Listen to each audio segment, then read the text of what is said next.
Question दिया है कि एक प्रशिक्षक के पास 300 सत्य प्रकार के आसान प्रश्न है।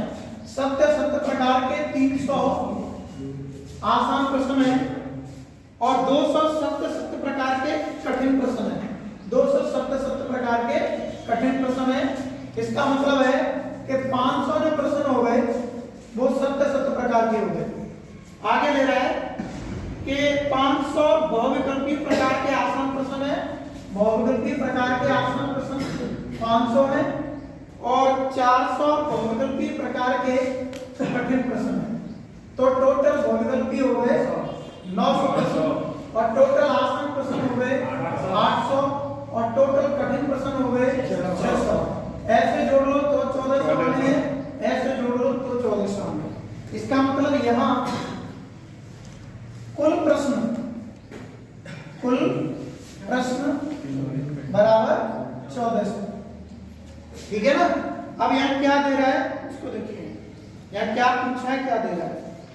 क्वेश्चन में पूछा गया है कि यदि प्रश्नों के संग्रह में से एक प्रश्न यदृच्छा चुना गया तो इसके आसान प्रश्न के बहुविकल्पी होने की प्रायिकता।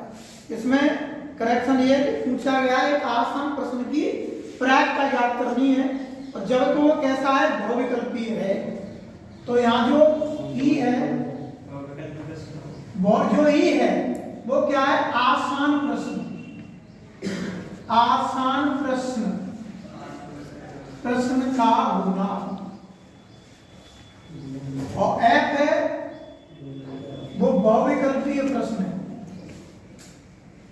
बहुविकल्पीय प्रश्न। तो यहां देखते हैं कि आसान प्रश्न कितने हैं साहब 800। एन कितने हैं 800। एन एफ कितने हैं बहुविकल्पीय प्रश्न कितने हैं 900। ठीक है। एन ई इंटरसेक्शन एफ आसान बहुविकल्पीय प्रश्न। आसान बहुविकल्पीय प्रश्न कितने हैं 500। तब पीएफ निकालो। पीएफ कितने हो गए 900 बटे 1400। अब निकालो पी इंटरसेक्शन है। पी इंटरसेक्शन एफ 500 बटे 1400। तब P E upon F. P intersection F upon T F. ये कितने थे 500 बटे 1400, ये 900 बटे 1400, 500 बटे 900 यानी 5 बटे 9। यह स्टार्ट करो। दिया गया है कि दो पासों को फेंकने पर प्राप्त संख्याएं भिन्न भिन्न है। दिया है कि दो पासों को फेंकने पर प्राप्त संख्याएं भिन्न भिन्न है। तो दोनों संख्याओं का योग 4 होने की प्रायिकता। तो यहां दो पासों को फेंकने पर प्राप्त कुल घटना दो पासों को फेंकने पर प्राप्त कुल घटना एन आप जानते हैं 36। यहां पर ई क्या है माना ई क्या है।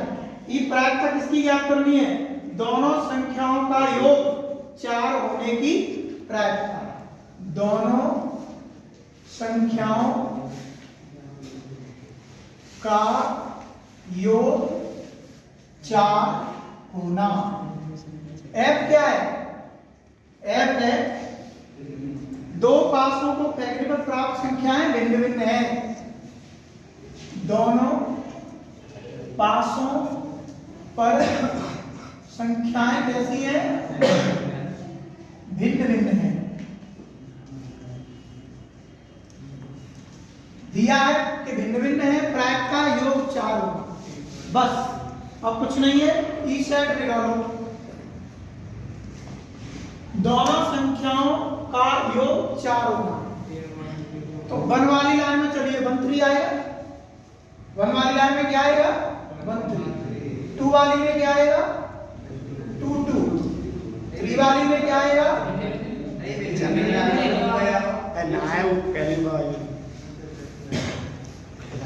दोनों संख्याओं का योग 4 होना, इनमें से सही है, इनमें से 4 होना, टोटल में से 1 3 2 2 3 1। अब नहीं जाएगा क्योंकि 4 1 से ही 5 हो गया, इतना ही आएगा। अब f क्या है,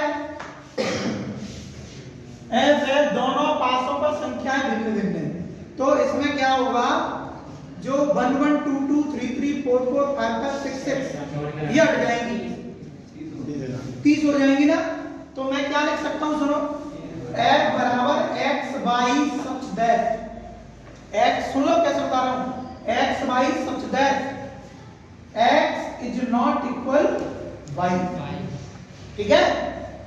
for every x and y, x and y belongs to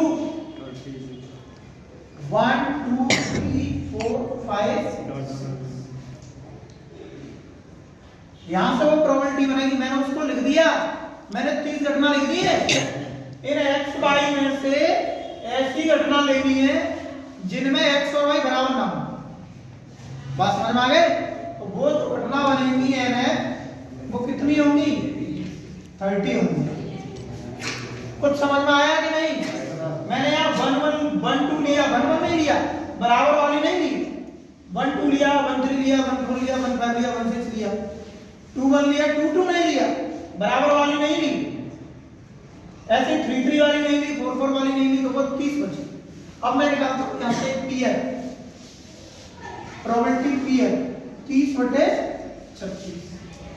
अब चलता हूँ E intersection F, E intersection F, इसमें और इसमें बस ये नहीं आएगी भाई, इसमें बराबर वाली चीज नहीं होगी, ध्यान दीजिए, इसमें बराबर वाली कंडीशन नहीं होगी, क्योंकि यहाँ बराबर वाली नहीं होगी ना, 1 1 2 2 ये आएगी और ये आएगी, 1 3 आएगी और 3 1 आएगी। तो इसमें एलिमेंट कितने हो जाएंगे, फिर कितनी घटना हो गई 2, इसकी प्रोबेबिलिटी क्या हो जाएगी फिर 2 बटे 36। टोटल घटना कितनी है 36। तब E upon F, E intersection F upon P है, ये 2 बटे 36 और ये 30 बटे 36, 2 बटे 30 बराबर 1 बटे 15।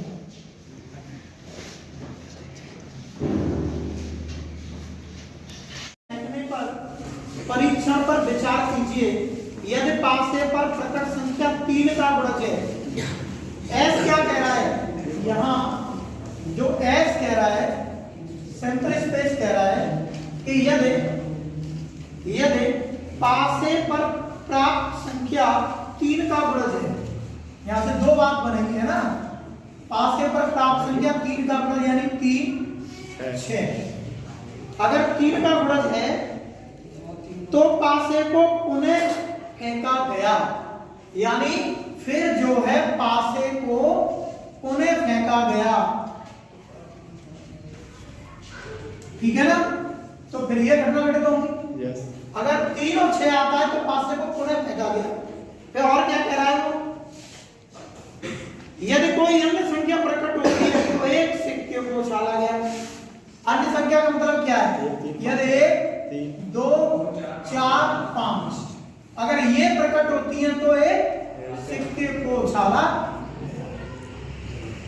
समझ में आ गई। तब यहां अपना S बनाइए, S क्या बनेगा, S बनेगा 3 1 3 2 3 3 3 4 3 5 3 6 6 1 6 2 6 3 6 4 6 5 6 6। ऐसे ही ये बनेगा 1 head 2 head 3 4 head 5 head 1 tail 2 tail 4 tail और 5 टेल। इस तरीके से यहाँ पर कुल एलिमेंट कुल घटना कितनी हो गई? 6 दूनी 12 4 दूनी 8 20 हो गई भाई। 6 दूनी 12 और 4 दूनी 8, इनको जोड़ेंगे तो 20 होंगे। कितनी होगी? 20। अब देखो यहाँ ई क्या है? प्रायिकता किसकी ज्ञात करनी है? सिक्के पर पट्ट प्रकट होने की सप्रतिबंध प्रायिकता ज्ञात कीजिए। सिक्के पर पट्ट प्रकट होना, सिक्के पर पट्ट प्रकट होना। और दिया क्या है? एफ दिया है न्यूनतम एक पासे पर 3 प्रकट होना। न्यूनतम एक पासे पर 3 प्रकट होना, ये दिया। देखिए सिक्के पर पट्ट प्रकट होना, तो इसकी क्या घटनाएं बनेंगी? पट्ट प्रकट होना सिक्के पर कहां का प्रकट हो रहा है? पट्ट 1 1 2 3 40 और 50 1 2 40 50। F न्यूनतम एक पासे पर 3, यानी एक पासे पर 3 का मतलब क्या है? कि उससे ज्यादा भी होंगी तो भी ले लेंगे, दोनों पे 3 होगा तो भी ले लेंगे। न्यूनतम एक पासे पर 3, डबल 3 वाला होगा तो भी ले लेंगे। एक पासे पर 3 1 2 3 4 5 6 ये लिए जाएंगे भाई। न्यूनतम एक पासे का 3 का मतलब क्या है? एक पे तो 3 होना ही चाहिए, उसके अलावा दोनों पे 3 होगा तो वो भी लिया जाएगा। एक लिया और आ जाएगा, है ना? एक पासे में यानी 3 है तो 3 1 3 2 3 3 3 4 3 5 3 6, एक और है 6 3। अब देखिए यहाँ पीएफ की जरूरत पड़ेगी। इसमें कितने एलिमेंट हो गए? 1 2 3 4 5 6 7 बटे टोटल कितनी है? 20। अब निकालो ई इंटरसेक्शन है। ई इंटरसेक्शन है, इसमें कोई कॉमन खत्म हो गया क्वेश्चन। ये इन दोनों में कुछ भी कॉमन नहीं है, यानी ये 5 है। इसका मतलब इसमें एलिमेंट 0 हो गए। एलिमेंट 0 हो गए तो इसकी प्रायिकता भी 0 हो गई। तब P E upon F, P E intersection है अपॉन PF बराबर 0 बटे 7 बटे 20। Answer is 0।